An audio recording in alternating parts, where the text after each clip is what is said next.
It's the greatest mystery in literary history. A divisive question with highly contested answers. Who was the writer behind the pen name William Shakespeare?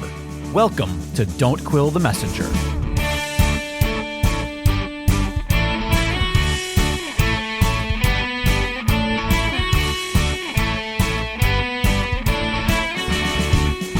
Here's your host, Stephen Sable.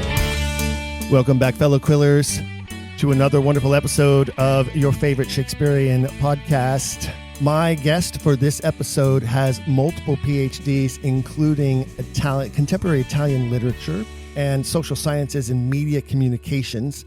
She is a professor of English culture and civilization, an accomplished and published poet, a researcher into cinema, and now, after the last year, a researcher into the Shakespeare authorship mystery.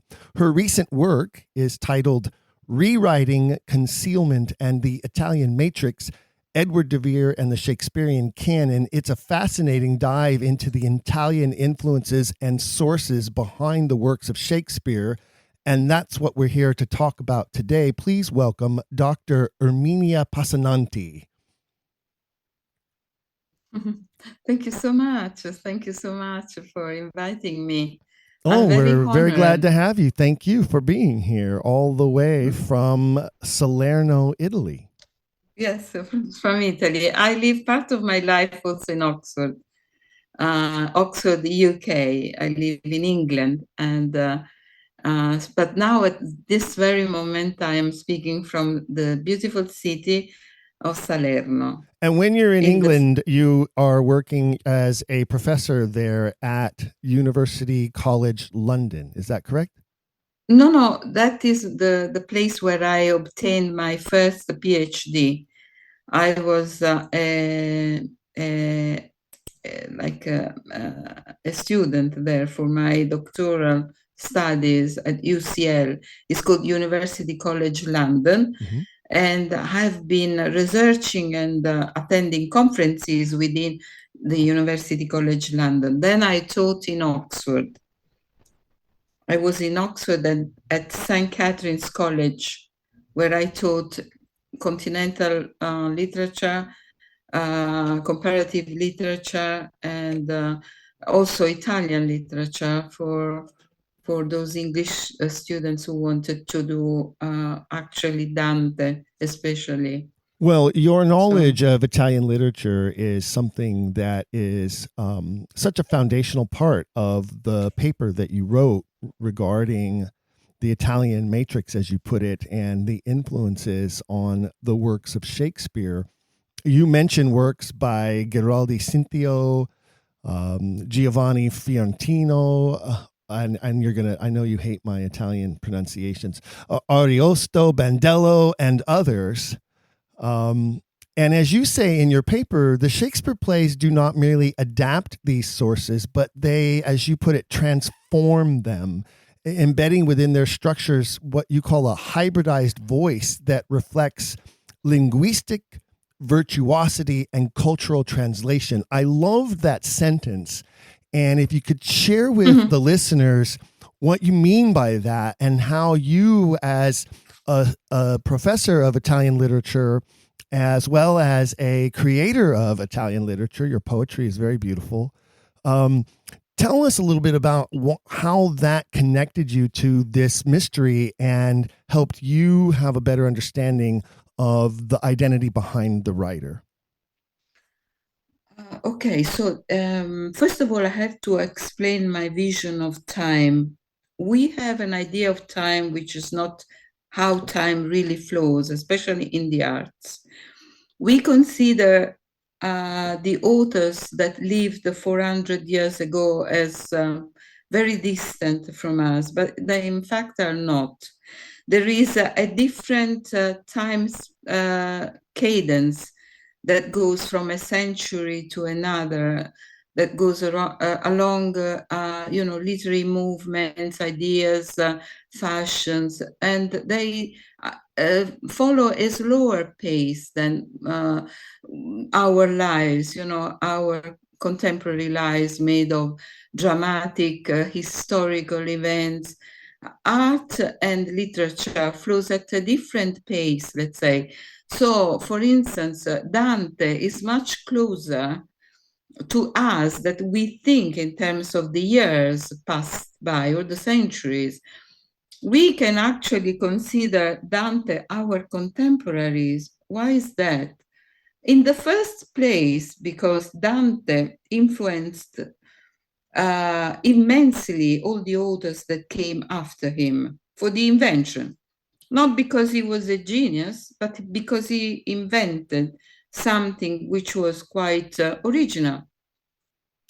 And that thing was created and composed in a medium, a language that was accessible to the majority of the Italians, because he decided to write in Italian, in a kind of what we call a variation of the Italians, of the Italian peninsula, which is exactly still the same of the Italian we speak today. So when I read Dante with my students, when they are Italians, of course, they do not see any obstacle. They read Dante as if he wrote the Divine Comedy 10 years ago. Mm-hmm. Not only because the language is exactly the same, but of course is spoken at a higher degree of intellectuality. And the language is, of course, a very cultured language, so that is a poetic language. He wrote the Divine Comedy in terza rima, but because he was speaking about the actuality of his life, which is exactly the same as our actuality, because he spoke about politics, about intrigues, about love affairs, about traitors, about wars within the city of Florence, which are exactly the same kind of follow the same scheme as all the wars that keep on affecting the history of the human species. There are, archetypal themes, love, war, envy, passion. So why did our Shakespeare felt an attraction for this kind of author? And there is a lot that runs through through the work of Shakespeare that refers to the Italian model. Not only Dante, but also, for instance, Boccaccio, Lorenzo the Magnificent, Poliziano, and of course also Cinzio. We call it Cinzio because Cinzio is written with TH and it is the Latin form, but in Italy we pronounce the TH as Z. So Cinzio's novels, a lot of those writers of those times that look so distant from now, but in fact they are not, because they speak always about the same identical matters at different level of ability to deal with these subjects. So we have to ask why Shakespeare was interested in this, because he had an international mind, because he was an extremely well-educated young person, because very quickly felt oppressed by his own environment and wanted to access the literatures, because he had a literary mind, of course, as well as probably I don't know, other forms of mainly interest. Well, early exposure too, right? I mean, I'm just in my own life with my own children, we've made it a point to expose them to reading at an early age and to foster a love for reading, and then expose them to great literature throughout their early life. And now they have a greater interest in higher literature. And I think that that's an important aspect to what we see in the works of Shakespeare. Is obviously a writer who was exposed to great literature early in his life and developed a strong affinity for it. And particularly what's obvious when you look at the canon and how many plays are set in Italy and include items of Italian culture and source material from Italian writers, he obviously had a great love for the Italian writers that we're talking about who came before him, or in some cases were contemporaries with him, like you mentioned Dante, for instance. No, Dante was not contemporary with him, but he was much circulated. He was not contemporary of Dante, was not contemporary also of Petrarch. They were like 200 years before. But these were works that had acquired such prestige in Europe, that were circulated. So it is very likely that the people who had money, who had a higher position in society in England could order or could go to Italy and actually buy the printed copies of in the second half of the 16th century. They could actually access by means of buying those works that had already been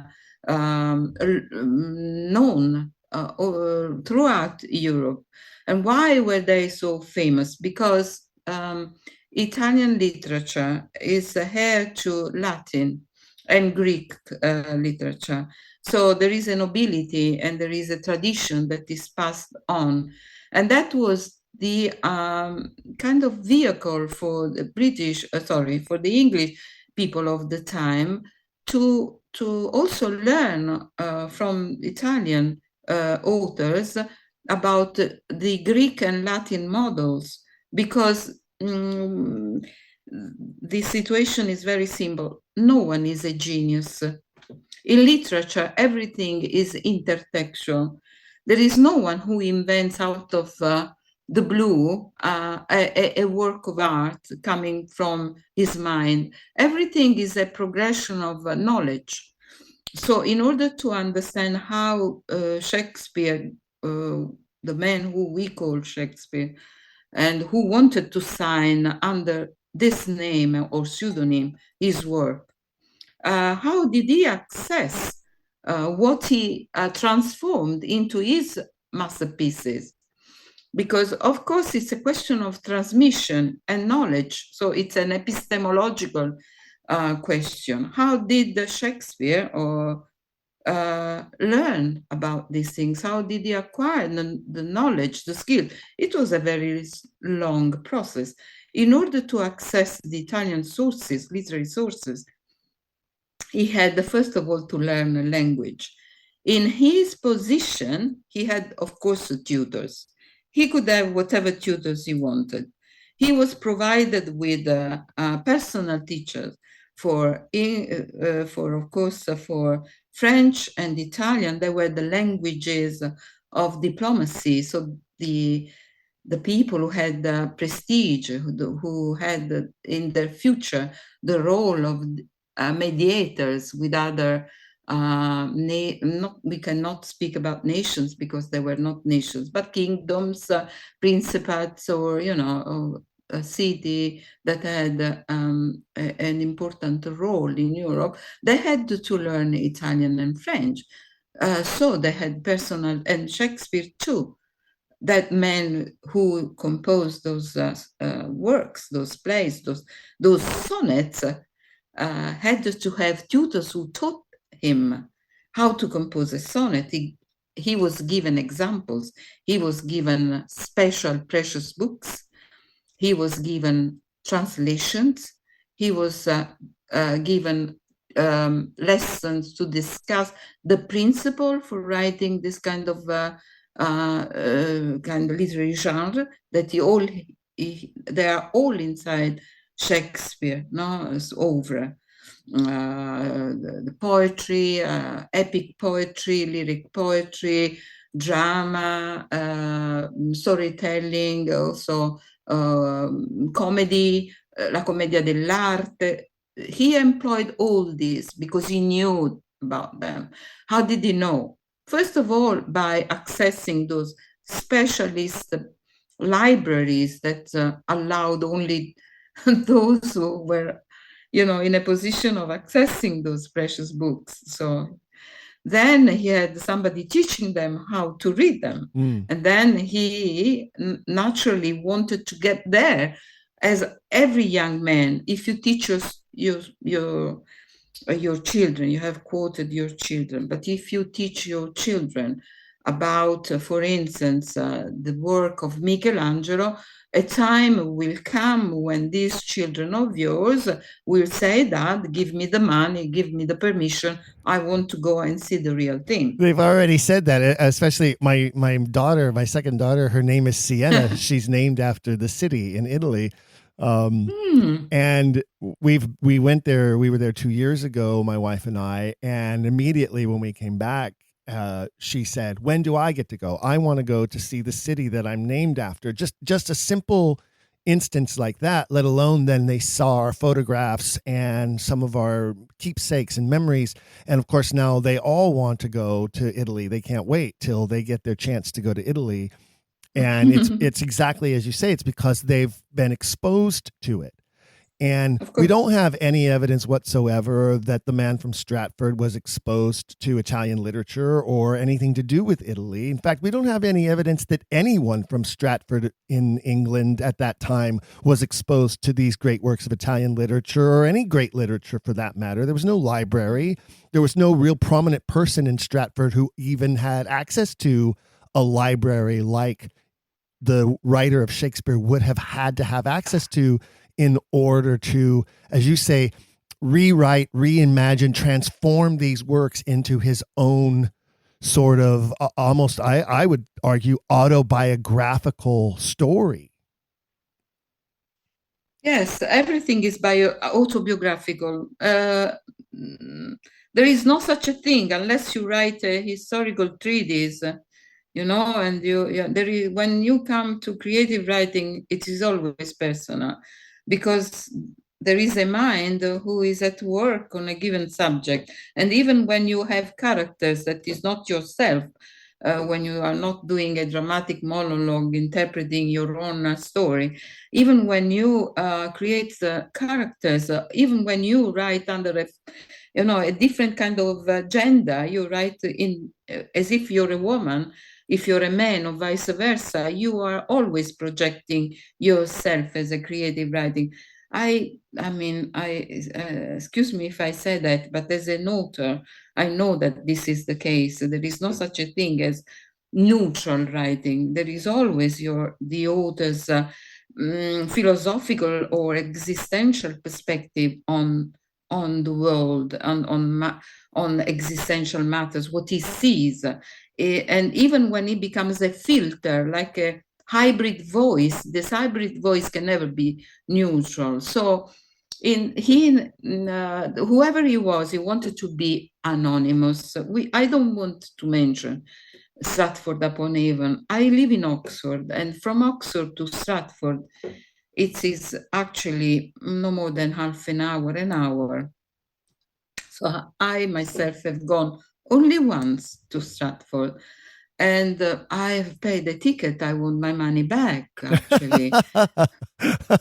Yes. Yeah, well, she wants a refund. I want a refund. Yes, I don't blame you. Why did I travel, even it was only an hour, why did I travel on a public bus all the way? I mean, when I was a young woman, when I was an undergraduate, I had to buy my tickets from Italy, actually. So I paid also for the flight with all my school, university colleagues to go to Stratford to see the place where these glass were made. There was no other evidence, but in that house, glass were made. That was not a single book. There was not a single evidence of an author, not a single pen on a desk. There were only gloves, like made of leather. Mm-hmm. And so we understand that somebody was a glove maker, was living in that house before he passed the house to his son, where he grew, when he had 3 children and had a wife, which was a lovely woman called Anne. But apart from that, we couldn't even make, a trip to the school, because in the school that he should have attended, there was no evidence. So the school cannot witness that a guy called William Shakespeare ever attended a grammar school in that city. That now it's a city, but of course, during Shakespeare's time was not a city, was a kind of big village, you know. So, and we know, because I live in England, we know that still now, contemporary England, people in different areas, in different regions, speak a variation of English, which is could be utterly not understandable by somebody speaking neutral, like received pronunciation English. So let's make sure that we know that this guy who came from Stratford was speaking a language that was spoken in Stratford with the Stratfordian accent and may have been incomprehensible to people in London and or in Birmingham or in Oxford, because they were local dialects or local. So if I have to imagine that this guy was able to compose the greatest works of literature ever written in English language, I have some perplexities, but let's leave them aside. So I need, in order to imagine Shakespeare, I need a very big personality. I have to have in front of me somebody who can speak about not only Italian literature, that is just a part of it. It's about the Merchant of Venice, Much Ado About Nothing, The Taming of the Shrew, and Romeo and Juliet, and all the Othello, and and the sonnets. But he spoke about the monarchy, and he spoke about the intrigues. He spoke about being subjected to the power of a tyrannical queen. And he spoke about everything that we hear from a voice that was the voice of a nobleman. Also the register, the object that he describes, the things that in the sonnets are present, are present that are that unlikely to be found in the city of Stratford, but they were objects kept already mirrors like clocks, carcanets, lances, all the things, and even clothes that are described. But it's also the register. The register is the same register with whom in Italy Lorenzo il Magnifico would speak. Basically, who was this man who wrote this work? It was a man of the same social class of Lorenzo il Magnifico, an aristocrat who enjoyed writing comedies, plays, who enjoyed writing treatises, who enjoyed being part of the cultural environment, and was recognized in Italy, could be recognized in his role as protector of the arts. He was really admired, Lorenzo. That's why he was called Il Magnifico, which means the magnificent, because he was a nobleman. And he gave everything that he could give to the theater, to literature. He did whatever he could to transfer whatever he knew into something that could be appreciated also by the folk people. Well, and we have, so then we have this candidate, Edward de Vere, who fits all of these profiles that we're talking about. And then, of course, included, which I think is crucially important, is 16 months on the continent, most of which is spent in Italy, on what is often called his grand tour, that he was able to finally convince the Queen to let him take this trip. Yes. After, I believe, practically a full lifetime of yearning to visit Italy because of the influence and exposure that he had to Italian literature and Latin literature at an early age. And I believe the same as you believe, which is that this grand tour was not truly like some diplomatic mission for the Queen. I think it was more of a personal journey of wanting to gain firsthand experience of the country he most admired for the literary achievements, both in verse and in prose, and wanting to sort of immerse himself in the culture to create this, what then becomes this magnificent collection of works that are, as you point out in your essay, this transformation of the source material into his own designs. Fair enough. Every artist does that. Every artist stands in front of a pictorial masterpiece.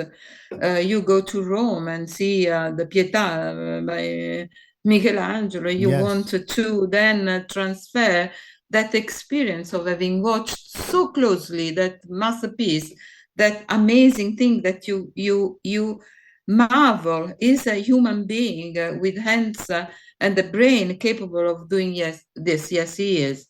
So let me also adopt this into my own art, and share it. And basically, is a sharing is what is called like intertextuality. You do not only write intertextual literature only when you take inspiration from other literary works and you write a poem or a play, or you write a novel. No, you can also stand in front of a painting by I don't know, a famous painting. Let's quote, non lo so, La Gioconda, okay, Leonardo da Vinci, and transform it into God knows what. The artist can do anything he wants with a transversal inspiration.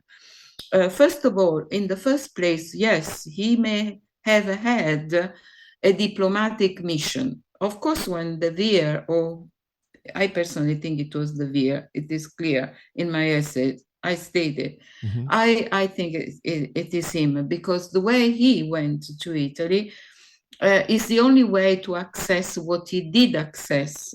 So the great works of art that are all transferred into his plays and sonnets, and even the pastoral, the pastoral, from Torquato Tasso, the epic poetry, the long poems that he wrote. Everything comes from this kind of inspiration that comes from Italy. Oh yeah, we have such compelling evidence that Venus and Adonis, he's basically, he has seen the paintings of Titian and he is transforming them into words, right? And then, of course, the Rape of Lucrece, Lucrece. Yeah, like there's also another famous painting that only exists in Venice that he obviously had stood in front of and seen, and was taking the image in his mind and putting it pen to paper. I mean, there's so much evidence of that it's impossible that whoever wrote those two poems didn't see those two paintings, for instance. Absolutely, and this is how it works in this kind of every new artist is a child. You're mentioning your children. Every new artist that is born and either goes to a school or does self education by just going there. When I go to the Vatican, I see a lot of students, or even people that sit there with a pencil and a note and a sketchbook and draw and try to, and this is self-education. No? Every new artist is child to the old ones, and the more the human species advances, the more every new individual is heir to all this magnificence, and through education, public schooling, that's why it's very important to choose a good school for your student, but also to do home education. You become the heir of whatever has been done before. And obviously, in the situation that we are talking about, this guy who had such, he was, of course, in how I see it, he was a royal word. he was brought up like an English rose. He was a man, but was educated as if he was not a man, but a flower. He had to be like that. He had to be compared to the Italian gentleman. Well, and then we also have this evidence that is irrefutable of his exposure to these types of works and these types of tutors, as you mentioned earlier. I mean, even from his own direct uncle, the father of his mother, Arthur Golding, who obviously had tremendous knowledge of Latin and French and translates Ovid's Metamorphosis. Absolutely. And then you have Golding who praises his nephew, who at the time was like only 14 years old, but dedicates an entire work to him, and describes the quote is the pregnancy of wit and ripeness of understanding. I don't know anyone who would describe any 14-year-old that way that I've ever heard before in my life. Well, I mean, I have to say something personal, no? Because you mentioned your children. No, it's all about, I mean, I always stop in the street and tell mothers who say to their children, no, when they see dogs, they say, oh, look how beautiful is this bow bow. I always stop and say, why do you say to this 2-3 years old child who's got the brain like a blooming power, why do you say bow bow? You could actually say the real name of the real, breed and explain everything to a child. He will or she will absorb the information and be able to return it to you. Just speak the real language and give the real knowledge. Everything is epistemological in life. How you learn what you learn and how you transform what you have been learning through your life. So I found because I was looking for photographs, in an old file, box. I also found a composition. My daughter Valentina, who is a lecturer in England now, she has got a PhD in Oxford. She's called Valentina, and she did Italian at Oxford and teaches in London. And I found this she's composition for her teacher at primary school, and she was using a terminology that is incredible for a 10 years old child. And I sent the screenshot to her, and she said, oh my God, how come am I using already that language? Easy. You were exposed to that language. So that is, you have to, because my job is that of a teacher, no? So all parents have a duty, a responsibility to treat that brain, that young brain, to its its utmost potentials without reducing it for our own comfort.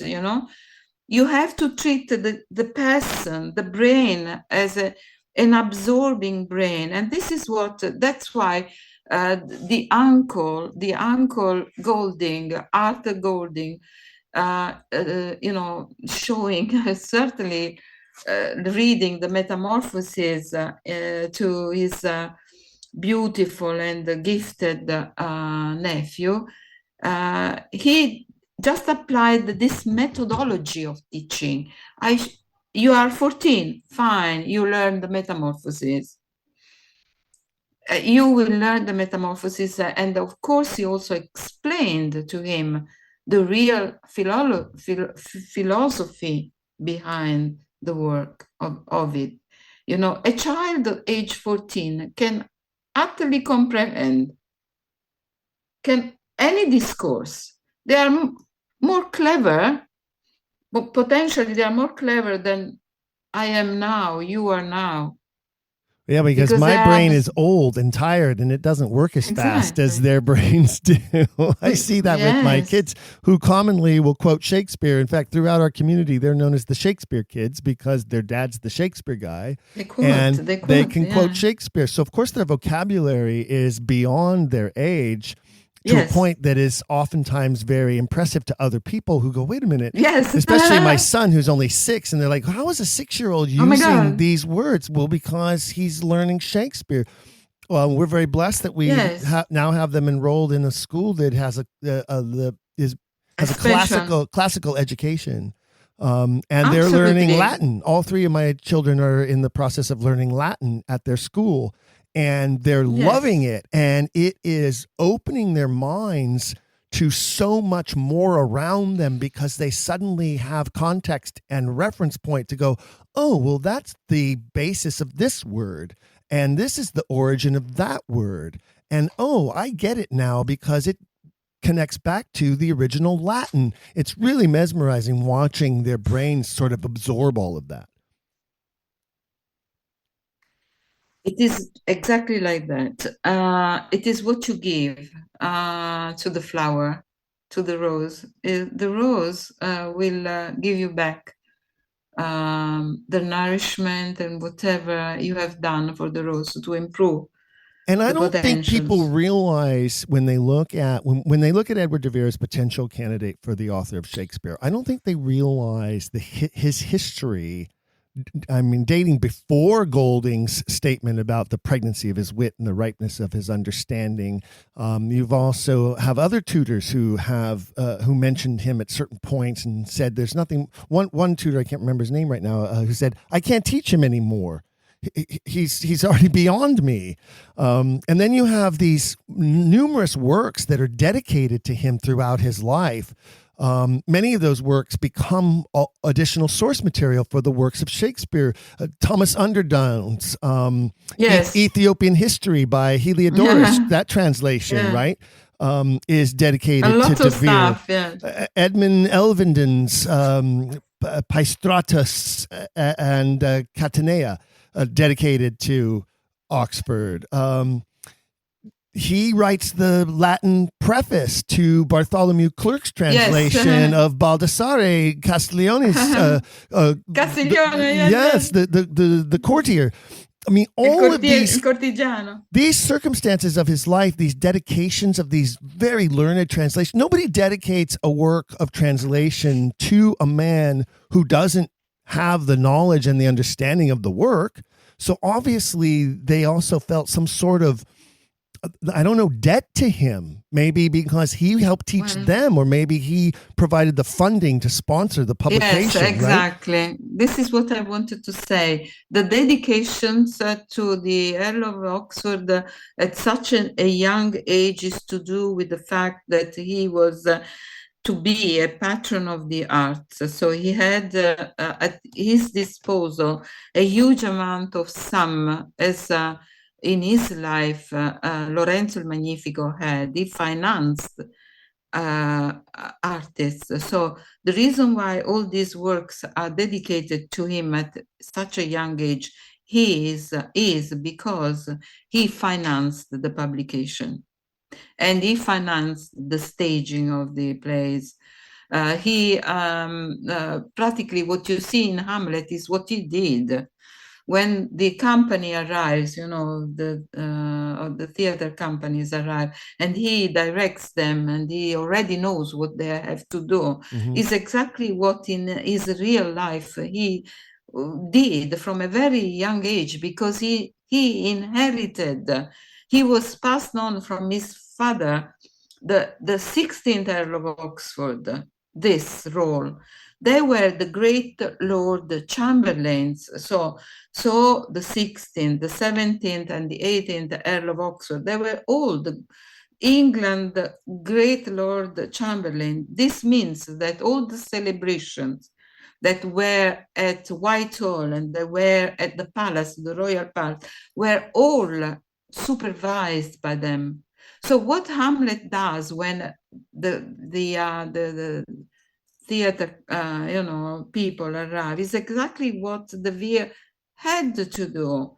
because whatever was organized in front of Queen Elizabeth the first, and in some way also James, no?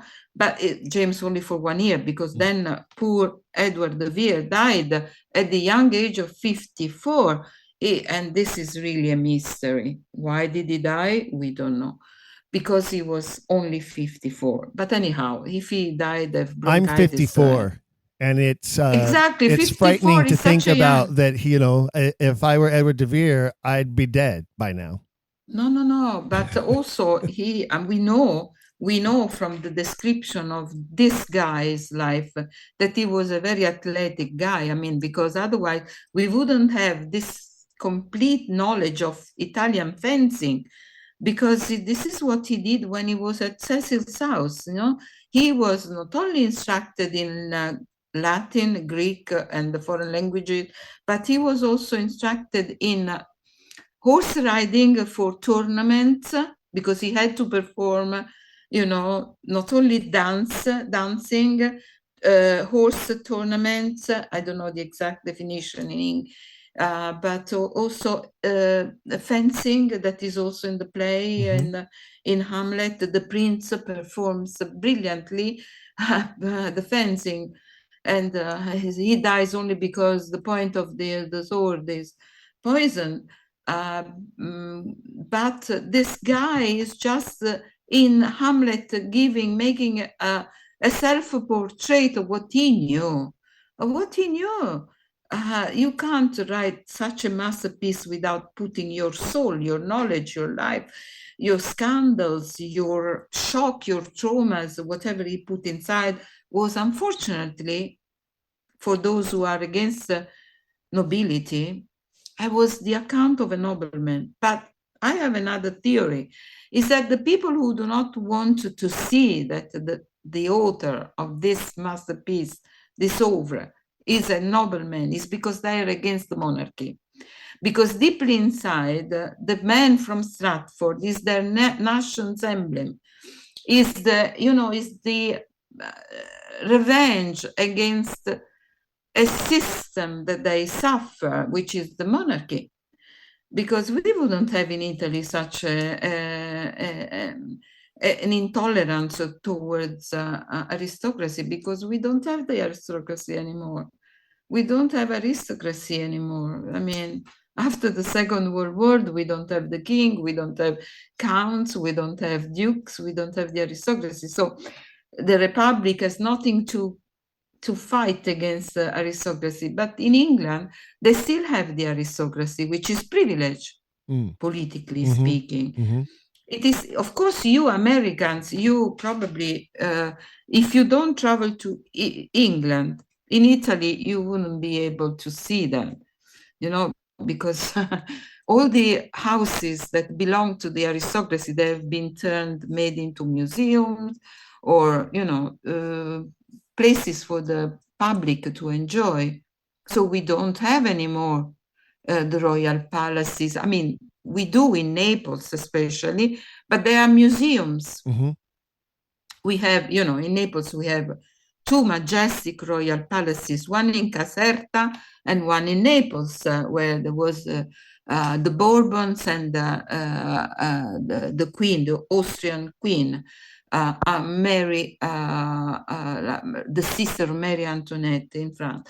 But in Italy, actually, they have been all turned into museums. But I was just in Genova just a couple of weeks ago, and right next to the beautiful Church of Jesus is what used to be the Doge's palace, right?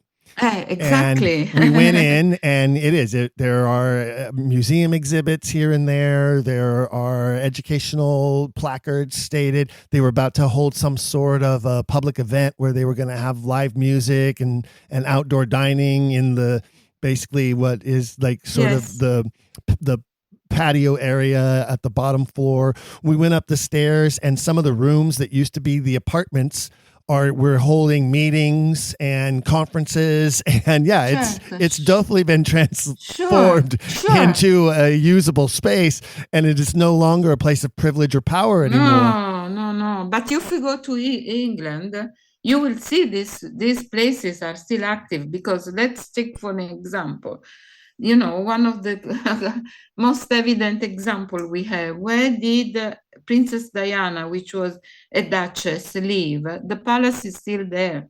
The brother inhabits that immense palace. In the palace, there are paintings, furniture. Nobody like Shakespeare from Stratford could even at the time or even now enter the courtyard. They say the sonnets are dedicated to the Earl of Southampton, who was a lover of Shakespeare from Stratford. But if Shakespeare from Stratford, with this accent, with this outlook, which I may like because I am communist, but if he presented himself in the garden at the gate of the palace where the Earl of Southampton, the third Earl of Southampton, the beautiful Henry Rosalie lived, or in London, is domicile in London, they wouldn't allow this guy from even knocking at the door, because those who have not been in England, they don't know what aristocracy is. If you go to the palace in Woodstock, where this Blenheim Palace, where this filmmaker was this magnificent filmmaker, which is called Kenneth Branagh. He has shot Hamlet. Mm-hmm. He has shot the story of Hamlet, where at the Blenheim Palace near Oxford, which you pay a ticket to enter, and you see what aristocracy is, what a dukedom is. And there are paintings that are like 4 meters by 3 meters big, where the dukes were wearing ermines, mantles, where artists that painted those family scenes were paid thousands of pounds. Took them years to make those paintings. So everything are carpets, immense wealth, immense richness.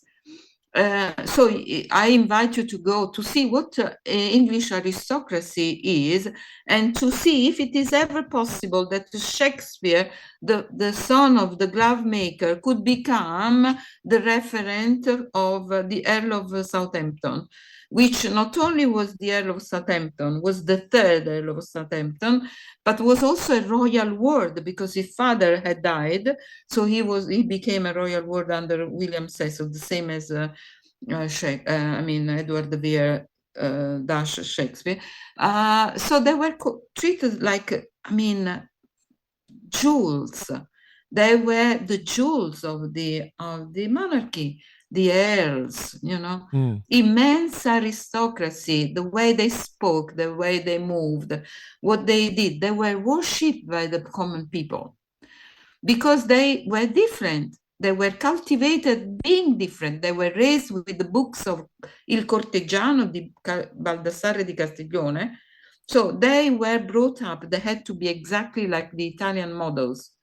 And it's enough that you open any website and go and see how did they look like, for instance, the Medici, the Medici. Mm-hmm. How did they look like? They were amazing in every single detail. This is how aristocracy is. You may hate it, but this is how it is. Well, and I think we see in the works, we see a man who obviously has tremendous insight into that world and aspects of that world that no commoner could possibly have ever known Absolutely. Or been exposed to. But we also see someone who has sort of a love-hate relationship with that world, because in many of the works, there is this challenging of authority. There is sometimes a satirization of authority in the aristocracy, particularly oftentimes very specific members, including William Cecil, who you've mentioned, who's obviously Polonius in Hamlet.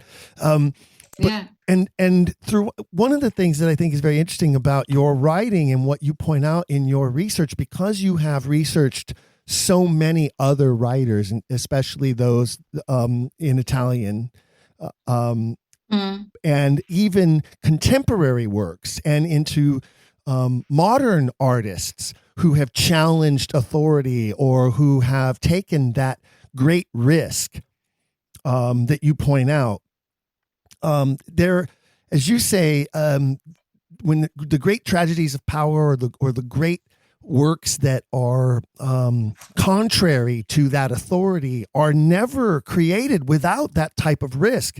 And there are countless stories of artists who have suffered the penalty for whatever it is that they have written or painted or portrayed on the stage against that authority, or in modern times portrayed in film, for instance.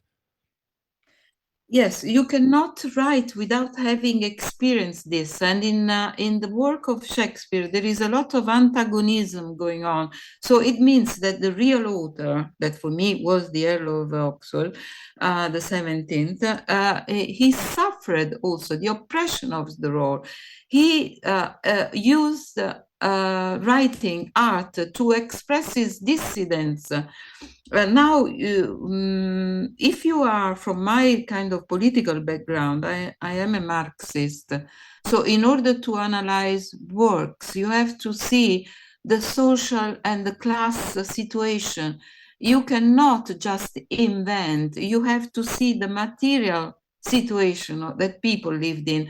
And if this author spoke about monarchy, is because he was part of it. Otherwise, he wouldn't have, with such a passion and with such antagonism, criticize at the very core of what it was, is reality. Because there is an aspect of the works of art that is called the mimesis. Mimesis is what?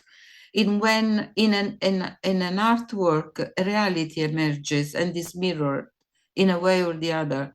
Sometimes the work of art, like our author Pirandello, who was a dramatist, no? Yes, Pirandello, I have produced one of his plays. Yes, he was six characters in search of an author. Yes, 6 personaggi in cerca d'autore. He theorized that sometimes what you see on the theater stage is more real than reality itself, because reality is subjected to when you cannot speak about something, censorship, no? But sometimes the artist is able to break through the cage, or the sensorial cage that we in society suffer, and you can speak up, you can tell the truth if you have an author which is, like Pirandello was saying, 6 characters in search of an author. We are looking for at the Vere to tell the truth about our realities, because our reality in real life is constrained by fears. And of course, the Vere himself could not sign his works, because what happened to his contemporary if they were found? I mean, with the vilification of the monarchy, vilification of the figure of the queen. They had their hands cut, their heads cut and thrown in the basket. It was not uncommon. The Earl of Southampton, just during the Essex revolt, they call it a revolt, but probably they just wanted to protest against the Cecils, Yes. They just wanted to make sure they expressed their dissident, even if they were so privileged, even if they had such a rank.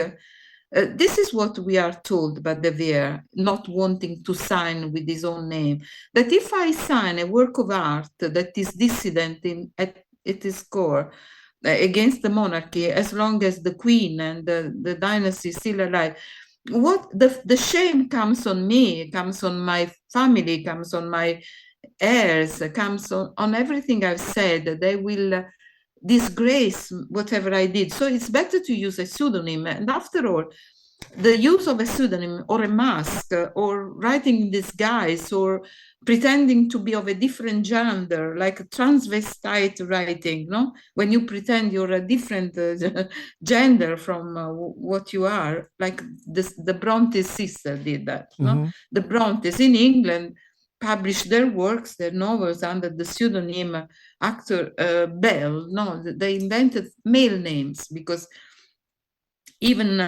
Wordsworth expressed, how would you say, contempt against a woman writing Wuthering Heights or Jane Eyre. And so even modern authors, modern female authors, will oftentimes just use their initials and not their real first name, just to keep that sort of ambiguous. So that when you see it on a shelf, you're not sure. You know, look at, for instance, let's use as an example. I think everybody in the world knows who J.K. Rowling is. But when she first wrote her first Harry Potter book, she had to make a choice of whether she was going to use her proper first name or just her initials. And I believe that she chose to use her initials because she felt, well, that will make it more accessible to people. That will make it more acceptable. And people might not know it's a female writer if I keep it ambiguous, you know? But sometimes you do it for also family reasons, for practical reasons, for, authorship is a very delicate matter. And nowadays we are freer. In Italy, we don't have any more censorship. But my second PhD was about censorship applied to cinematic works. But we with the turn of the millennium, we don't have censorship anymore. So authors can only do self-censorship. They can decide, okay, I don't want that scene. Probably it's better not to have it. But no board of censorship exists anymore. Because you can't, engage the artist. You can't. If you don't want, you just don't go to the cinema. You don't watch it. You're free not to go. But it's not because you are scandalized, then the artist cannot express itself. So at least we have reached this point, which is very important. Well, and here you have a man who we obviously have evidence that he was a poet from an early age. We have his early works of poetry, and then suddenly he just stops writing poetry. And I've never known a poet who just suddenly stops writing poetry. And of course, it makes sense that when Edward de Vere stops writing poetry, William Shakespeare starts writing poetry. Is just a little bit of a coincidence there, right?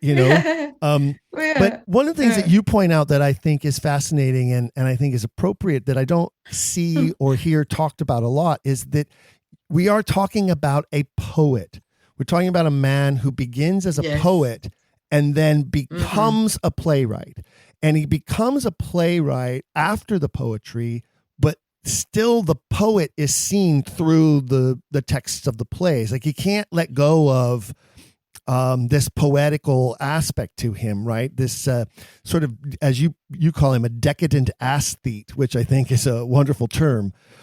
And it's there. It's constantly there, right? As you say, he has this lyrical sensibility in the plays that are based on, I believe, as you do, his own ideological and political reasons. And you mentioned the Essex Rebellion, and I think the Essex Rebellion is one of the greatest and most ironic moments in all of history, not just English history, because it changed the shape. It changed the whole face of the world in a lot of ways. But it was really an internal civil war going on between two different powers for control of the monarchy. Ironically, in an effort to try to stop a greater civil war from happening if Elizabeth should die without an heir. And suddenly we'd have like a War of the Roses situation all over again. And I think that the men in power on either side understood that risk. So they fought this sort of internal civil war. And of course, history is written by the winners, and de Vere and his faction failed, and the Cecils won and changed the world forever in a lot of ways. Well, power always wins, and the poet always falls in disgrace. The poets are doomed to fall, like Hamlet. Once you are born with that vision of the world, which is poetic, no, you may be born like in a family of peasants or in a family of a bourgeois family, or you may be born in aristocracy, but the poet sees the world through the poetic eyes and transforms this in verse. So it's a completely different matter from writing for the stage. So poetry does not have a social class. Poetry has a uniform vision of the world, which is tragic, romantic, and it is the end of the world because the poet sees beyond its own history. He writes from a perspective that is universal, is the human condition. So this is how he wrote. He began like being a poet. He had the sensibility of the poet. It's not that if you don't have the sensibility of a poet, you're not okay. No, it's a particular kind of attitude. It's like you become a painter, you become a sporty man. I have one of my ex-schoolmates who was an amazing swimmer when he was at school, and then has become, if only knew I am quoting him, but a chief officer, a big name for the banks, Okay, yeah. So so people have attitudes, but he at heart remains a swimmer and a diver. And whenever he is away from his job, he comes to Salerno because Salerno is by the sea, and goes to the sea and swims. So once you have an attitude, you keep that attitude until you die. And so this is to say that, the author that wrote the Shakespearean works, it was a poet because he was still a poet when he wrote even the comedies. You can see that he was a poet. The delicacy of the observations, the language, the tragedy, even in comedy, the tragicomic. But then I particularly like a lot the published works of De Vere. I like them a lot. And I see a lot of connections with the poems that then they were published by other people after he died, after 4 years after he died. This book called The Sonnets came with the name of Shakespeare after 4 years. And it takes 4 years actually to find a publisher, to arrange the 154 poems, to decide how to organize these poems, which were certainly not the order wanted. They gave a story. They gave a pathetic story. The fair youth and the dark lady. Every woman is a dark lady. This woman can be any woman, really. They put together the love, the intense love of this man, this erotic passion for this woman but for me, it could also be the queen. Many poems in which he says, how come you're exercising such a cruel power on me? Who gives you the power to do that? Actually, it is the queen. We don't know what was going on. We cannot know, but many poems in which the woman is so empowered on this man who was an Earl. Who could dare to exercise such an erotic but also psychological power on a man who was the great Lord Chamberlain and was the 16th Earl of Oxford, the second most noble family in England, who could speak foreign languages, travel abroad, be in charge of the greatest ceremonies at the court, at the palace. Which woman could exercise such a power on him, which is almost sadistical, on a man like him, if not a queen or someone of that kind of level? As you can see, fellow Quillers, Dr. Passannanti is a fascinating guest, and I hope you have enjoyed this first part of my conversation with her.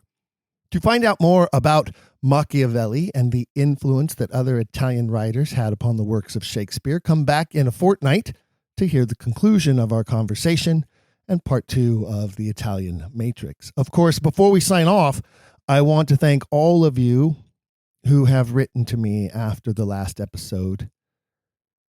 Your love and encouragement has been so moving. And as you've heard me say before, I consider it a great privilege and an honor to be part of the Quiller community. Thank you all for being here and for allowing me into your spaces every 2 weeks. As promised, I did post that photo I mentioned of the relief of Shakespeare on that historical building in Barcelona. You can find it on our Patreon page and shoot me an email and tell me what you think. Don't forget, you can join the Patreon page for free, but you will also find details there on how you can support the show and gain access to our ever-growing collection of bonus material. Unlock more than 100 hours of extra listening and movie watch-alongs by becoming a serial quiller, won't you?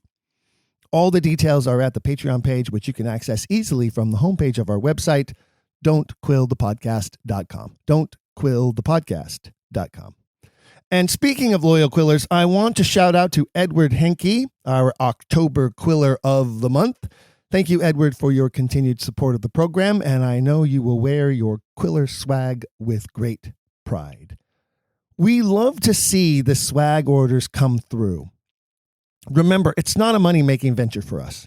The costs truly are just passed straight through. But whenever we see an order, we know that there are more people out there who are going to be seeing the images and hopefully asking questions. If you've enjoyed today's episode, please leave a rating and review in your podcast player. For even more, visit our website, don'tquillthepodcast.com. There you can find official merchandise in our shop, as well as a link to our Patreon. This show is made possible by people like you. We hope you'll consider showing your support by becoming a monthly patron, where you'll receive bonus material and tons of exclusive perks. You can also join in the conversation on our Discord and by following us at Don't Quill the Pod on all social media. All of this can be found at don'tquillthepodcast.com, don'tquillthepodcast.com.